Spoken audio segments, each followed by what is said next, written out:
maybe I said it to my brother because he got Tupac killed. I believe behind all of this is Puffy. You've said this yourself with $1 million, whether it was $1 million, whether it was $500,000. Tell us a little bit about that. What I believe happened with Puffy. On August 18th, 2026, the official Tupac trial was announced to begin this month, revealing new names connected to the case. The news wrote, the Tupac court trial is scheduled to begin this month, with the judge reportedly ruling yesterday that an old interview from the suspect, Dwayne Keefe Davis, gave to the police is admissible at trial, being KD's interview of his reaction to Tupac passing. I hate that happened, dog. You know, I really do, man. Because it took a lot of people's lives, dude. Hate that happen. Promise to God. I feel they should, you know, that was wrong, man. It was just wrong, purely wrong. You know what I'm saying? I wish it had never happened. You know what I'm saying? That's my opinion on it. It never happened, dude. This resulted in a reaction from 50 Cent, who would reveal exactly who he believes is responsible at a local concert. I hate when they leave me to talk because I always say the wrong thing. I'm saying, last time they left me, I said something about Puffy. You saw that? You saw that clip? Yeah! I gotta stop doing that kind of shit. I've been talking to a therapist trying to help me with the same. I said crazy. What is it? What is it? Oh wait, maybe I said it to my brother because he got Tupac killed. Because the man who is currently arrested for Tupac's passing is KD. He told police that everything was Diddy's wish, and that it would all be exposed at trial this month. In one of the most notorious cold cases in modern American history, and this morning, the man known as Keefe D is breaking his silence from behind bars. For nearly 30 years ago, became one of the nation's most notorious unsolved. Hey, Keith, Metro Police, come over here. Then in 2023, a breakthrough when prosecutors charged this man with ordering the hit, the only person arrested for Shakur's, who now tells ABC News authorities have the wrong man. I'm innocent. According to new trial evidence files, it reads, did he face questions about his alleged role in Tupac's fast passing after being mentioned 77 times in a new legal filing? Meaning everyone who is involved or simply knows evidence about it, whether through the streets or through someone they know, claims that Diddy played a role. The never-before-seen legal filing against Diddy would then be revealed inside a court. It begins with a girl named Sarah Chapman. Both Tupac and Diddy dated her, but this was the beginning of the end of their relationship. And let me explain. On November 18, 1995, Tupac was photographed with Sean Diddy Combs' baby mama, Sarah Chapman. At this time, Tupac and Sarah were dating, while Diddy always described Sarah as being the one, his dream girl. So, when she got with Tupac, Diddy didn't like it. This resulted in the first attempt by Diddy to have Tupac dealt with, which ended up getting swept under the rug and was only investigated at the time for 1 day. I believe so. I do believe so. I have proved things that I could say that will back up my claim, but this is not for the world to know about. You know what I mean? It's between me and him, and only he knows. So every time he say it didn't happen, or that's the only thing that makes this become an issue to everybody. I was acting. Who gets shot 5 times in acts? Oh, I didn't get 5 times in A Vision. I only got shot once because they found the bug. The police found him, but now they the cops. Now they doing detective work. This ended up getting a reaction from 50 Cent, reading, quote, 50 Cent says that it's not over.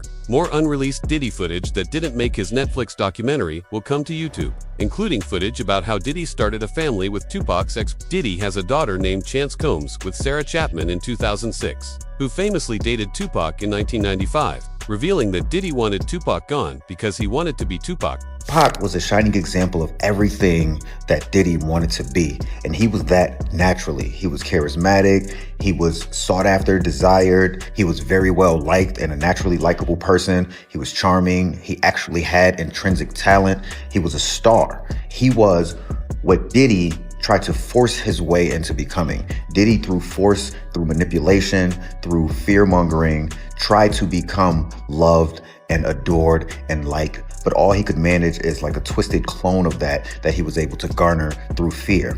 But back to my original point, he thought he triumphed over Tupac by when actually what he did was make Tupac immortal. And by Diddy continuing to live and earn more wealth and, in his mind, earn more adoration, he thought he triumphed. He thought he... Investigators believe that after Diddy's first attempt failed, he would allegedly try again. An evidence file read, former LAPD cop claims that Diddy had Tupac dealt with for $1 million. Suge retaliated by having Biggie dealt with, as the man hired to do the crime, named Keefe D, would expose the truth during several interviews with DJ Vlad. He would back up what he says in those interviews, with a never-before-heard interrogation with the police, where he would end up confessing that Diddy was the lead man of the crime. Of those occasions, there's San Diego, Anaheim, Irvine, and Vegas. Which ones do you actually talk to Puffy at? Every one. Every one of them. Which of those four is it when you talk to him about Tupac? It was really about both of them, either one. It was Tupac and... However, this is where the entire Tupac situation gets interesting, as there are two other big names allegedly involved in Tupac's passing that no one even talks about. But to understand who they are, it's important to hear the new details of the night that Tupac passed. The file begins by reading that on September 7, 1996.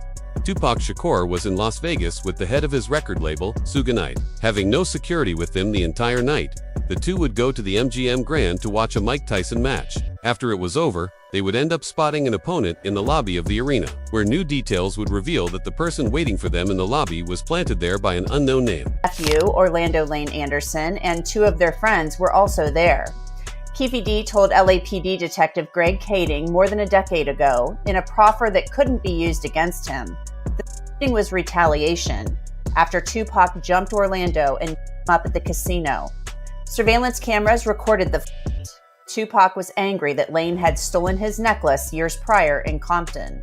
Tupac, Suge Knight, and the entourage left the casino. The altercation lasted around 5 minutes, where security would end up breaking the entire thing up. Tupac and Suge would need to go back to their hotel to change their clothing, while the opponents would quickly run out of the arena and sprint down the street. Tupac and Suge would go back to their hotel. Then, at around 11 p.m., the two would get into an all-black BMW and begin driving down the Las Vegas Strip. With all the windows down and extremely loud music playing, everyone walking on the sidewalk would begin looking at Tupac's BMW due to him now standing out of the window. Where one source described Tupac as acting unusually, they would then be stopped at a red light. An opposing white vehicle would then pull up on the right side, where things would unfold right in the middle of the street. Members, including Orlando and Keefe D, jumped in their white Cadillac and started cruising the strip looking for the offender. Before long, they finally spotted Tupac's caravan. At the intersection of East Flamingo Boulevard and Koval Lane, the white Cadillac pulled alongside the black BMW with Suge on the driver and Tupac on the passenger seats. The back window of the Cadillac rolled twice in the chest, once in the arm, once in... The case was cold for a long time, more than 25 years. This was, however, until a man named Keefe D began doing interviews with DJ Vlad, with no one even talking about the case for over 2 decades. His first interview would begin with him detailing the moments of finding Tupac pulling up on him and claiming to have committed the crime. Was a driver, and Baby Lane and Freaky were in the back seat. We was just all in the car together. Just say that. This was the white Cadillac. Yeah. So you guys are driving around, and then you hear these girls say, Tupac, Tupac. Got to the light. He was going to go drink, and he happened to be hanging out the window. He's hanging out the window like he was in a parade. Tupac? Yeah, he was. So what happens next?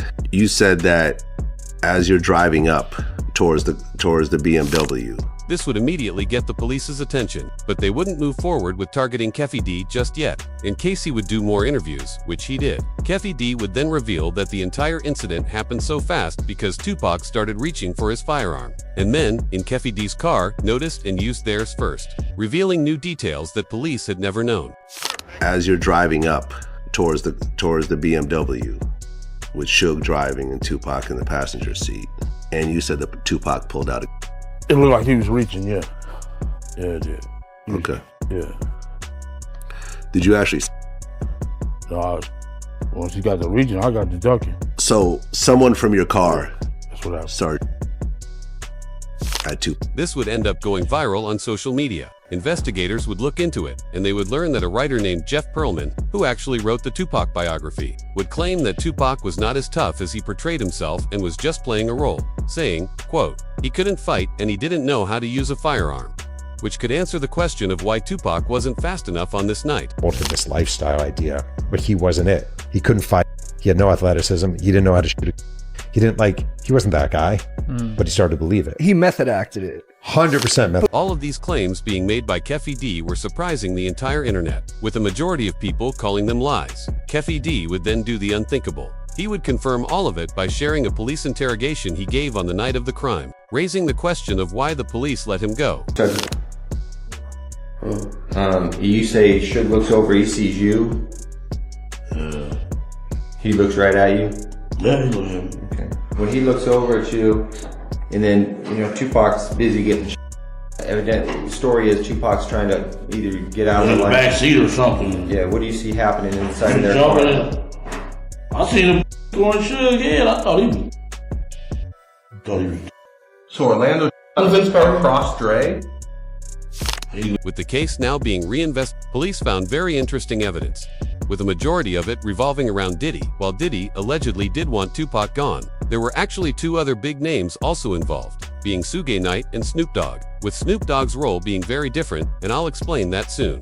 Coincidentally, Tupac's record label contract was just about to end when he passed. Suge Knight didn't want him to leave his record label because he was taking major cuts from Tupac's money. Even Tupac's own father talked about it during an interview, saying Tupac's biological father says that if he had been a better father, Tupac would still be alive today because he never would have trusted Suge Knight. But because he wasn't there, he looked at Suge like a father figure, saying, quote, Suge stole all of his money. Right. This motherfucker, I feel so bad. I gotta live the rest of my life realizing that maybe if I was a better father, he might not have gotten in that situation. He might have had enough wisdom to know that this motherfucker is nothing but a scoundrel. But he looked up to him like a father. Then to find out a year, 8 months later, that he's cheating him out of all of his money, that's the final betrayal. According to investigators, Tupac's record label contract was just about to end, meaning he would become a free agent or be independent. The way it works is when you sign to a record label, you are obligated to complete your contract. As an example, it could be 2 albums, 14 singles, and a certain number of concerts. Tupac was allegedly only 2 songs away from becoming a free agent. So, because he passed, he was never able to complete his contract, meaning all of the royalties from his music went to Suge Knight. Weirdly enough, in these new Tupac files, Suge's name is mentioned a lot. Police highlighted from day one that his side of the story has always been unusual because why did Tupac happen to have no security on the night that he passed when Suge Knight came from a security background? I would have off the top shut my artist down. And if I wouldn't have shut him down, I would have moved him in a way to where could nobody get to him. Sure, you know what you're doing, don't do. However, this then transitions into Snoop Dogg's involvement. The detective who was investigating Diddy and Suge found something very odd. He wrote, Detective Russell Poole suspected that Suge Knight arranged Tupac's passing before he could exit the label, then framed the rival Crips to throw off the investigators, raising the question of who is the most famous underscore in the entire world. This would be none other than Snoop Dogg. Investigators found a lot of unusual evidence related to him. They noted in the file that there was an interview where Snoop Dogg revealed he was supposed to be in the BMW with Tupac on the night that he passed. Did you give him different advice that night on where to go? I didn't give him no advice. Right. We wasn't seeing eye to eye. Right. So saying during the Tyson. Yeah, this incident that I'm explaining to you right now was the day before that. Okay. So when they got to Vegas, they went their way, I went back. I mean, when we got... Whoever committed the crime may have wanted to frame it on somebody else because Snoop Dogg not getting into the car that night does raise a little bit of suspicion. But what's even stranger is that Snoop Dogg, Tupac, and Suge had an altercation only 30 hours before Tupac's passing. On the same page. And I did an interview with Angie Martinez and she asked me, how did I feel about Puffy and Biggie? And I told her that I like their music and I want to do music with them. Bro didn't like that, Tupac didn't like that, so we had a misunderstanding. So on the flight back to LA, I didn't feel comfortable around them for what they had did as far as I didn't let my security ride with me. So to protect myself and Snoop Dogg was framed so well that even one viral reaction read, is anyone going to mention how Snoop Dogg could have stopped Tupac from passing? These new files that are coming out are upsetting, knowing Tupac should still be alive. For Snoop Dogg, the last 48 hours, at that point, were simply a case of being in the wrong place at the wrong time. Some even speculate that Snoop Dogg, being so heavily connected to the streets at that time, could have received a tip that Tupac was going to be targeted that night. So he avoided getting in the car. As another interview would be found with Snoop claiming that 2 days before Tupac passed, he felt as if Tupac hated him. New York, and it happened. New York, they shot at me and did all kind of shit to me, like, just the worst you could think of. And I forgave him. And went and did an interview and was asked, how do I feel about Puffy and Biggie? And I was like, I like that. I want to do some music with him. And that just rubbed Cuz the wrong way. Like, tried to me, out at you, and you talking about you want to do a song with it.